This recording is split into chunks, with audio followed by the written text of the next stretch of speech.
Hey everyone, I just wanted to do a little quick video on cleaning the dishwasher.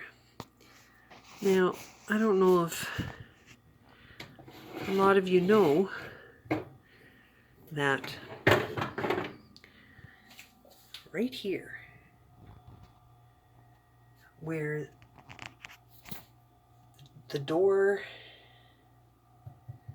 meets the dishwasher, right in here, there is a line of scum. And a lot of times we don't see that.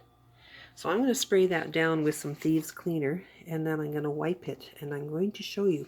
And also here on the sides of the dishwasher door, that gets full of gross gunky stuff from, people's putting dishes in there that aren't rinsed at all.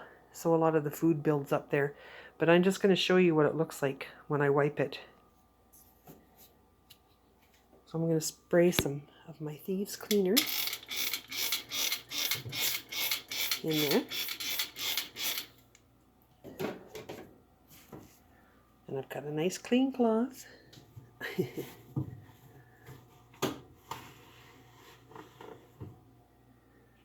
Look at that.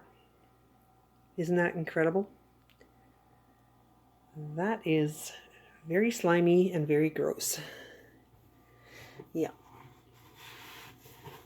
But like I said before, a lot of times you don't see it, so you don't even know that it's there. There's another swipe. So just a little tip.